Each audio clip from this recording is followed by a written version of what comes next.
আসসালামু আলাইকুম। সবাই কেমন আছেন? আশা করি ভালো আছেন। তো আমিও আল্লাহর রহমতে আপনাদের দোয়া ও ভালোবাসা অনেক ভালো আছি।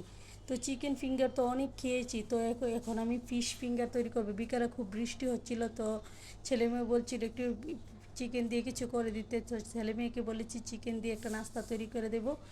তো আমি যে ফিশ দিয়ে করছি ওদেরকে বলিনি। তো প্রথমে আমি দুইটা মাছের টুকরো নিয়েছি, নিয়ে বড় বড় দুই পিস মাছ নিয়ে একটু লবণ হলুদ দিয়ে সিদ্ধ করে নিচ্ছি। বাহিরে অনেক বৃষ্টি হচ্ছিল, তো মাছটাকে সিদ্ধ করে ভিতর থেকে একদম সিদ্ধ হয়ে আসলে মাছটা তুলে নিব, নিয়ে ভালো করে চামড়াগুলো ফেলে ভালো করে কাঁটাগুলো বেছে একদম ভেঙে ভেঙে নিব।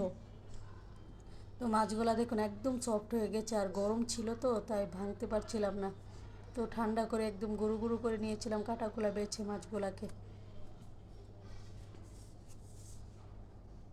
এভাবে ফিশ ফিঙ্গারটা অনেক মজা লাগে, আর মাছ দিয়ে করেছি যে বোঝাই যাচ্ছে না। ছেলে মেয়ে তো বুঝেইনি, বলেছে আম্মু অনেক মজা হয়েছে, কিন্তু আমি যে ফিশ দিয়ে করেছি এটা ছেলে মেয়ে বুঝতেই পারে নাই।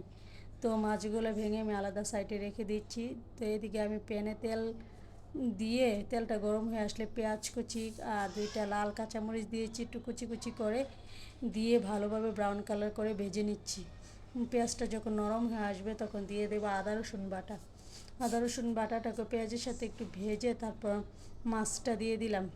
মাছটা দিয়ে মাছটাকেও কিছুক্ষণ পেঁয়াজের সাথে ভাজবো। ভেজে এখানে আমি মরিচ গুঁড়া, হলুদ গুঁড়া, লবণ, ধনে গুঁড়া, জিরা গুঁড়া, গরম মশলার গুঁড়া আর একটু সামান্য টেস্টিং সল্ট নিয়েছি।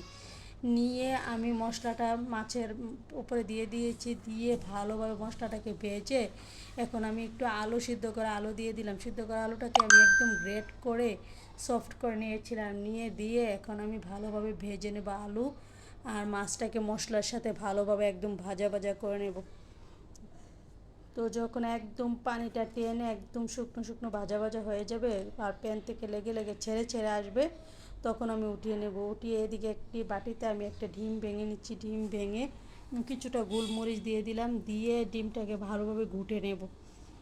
তো ডিমটাকে গুটে এক সাইডে রেখে দেব। তো এদিকে আমি আরেকটা বাটিতে আমি ব্রেড ক্রাম্বস নিয়ে নিয়েছি। তো ব্রেড ক্রাম্বসগুলোকে আমি এক সাইডে রেখে দেবো। রেখে এখন আমি মাছটাকে একটু ভালোভাবে মাখিয়ে মাখিয়ে ফিঙ্গার শেপ দিয়ে নেব। ফিঙ্গারের মতো শেপ দিয়ে আমি এখন ডিমে গুলিয়ে নেব। ডিমে গুলিয়ে তারপর ডিমে আমি চুবিয়ে তারপর ব্রেড ক্রাম্বসে গড়িয়ে নেব। দেখুন কত সুন্দর হয়েছে, সাইজটা অনেক সুন্দর হয়েছে। আর ডিমটা দিলে একটু ফুলও আর ব্রেড ক্রাম্বসের সাথে অনেক ভালোভাবে মিশে যায়। তাই আমি ব্রেড ক্রাম্বসে গড়িয়ে একে একে বানিয়ে আমি একটা প্লেটে রেখে দিচ্ছি। তো আমি আরেকটা আপনাদের সুবিধার্থে আরেকটা বানিয়ে দেখিয়ে দিচ্ছি।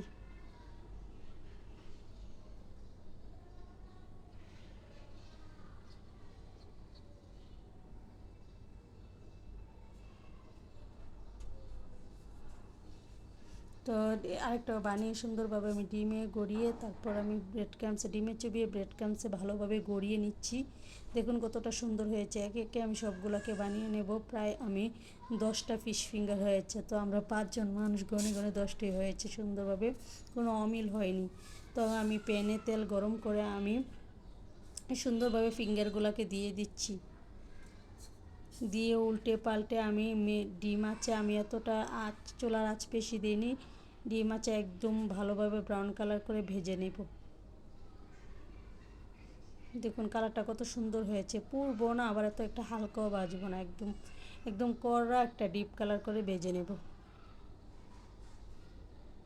তো এই তো আমার এক বেচ হয়ে গেছে। তো এটাই আমি এখন সার্ভ করে দেখিয়ে দেব। তো পরে আরেক বেচ ভেজে নেব আর কি। তো আমি সাথে আমার ঘরে বানানো টমেটো সস ছিল, টমেটো সসের সাথে আমি সার্ভ করে নিয়েছি। খেতে এতটাই মজা হয়েছিল তো বলে বোঝানোর মতো না। তো আমি ছেলে মেয়েকে দিয়েছি, ছেলে মেয়ে বুঝতেই পারেনি যে এটা ফিশ ফিঙ্গার। ছেলে মেয়ে তো মিট ছেলে মেয়ে তো চিকেন ফিঙ্গার মনে করে সুন্দরভাবে খেয়ে ফেলেছে।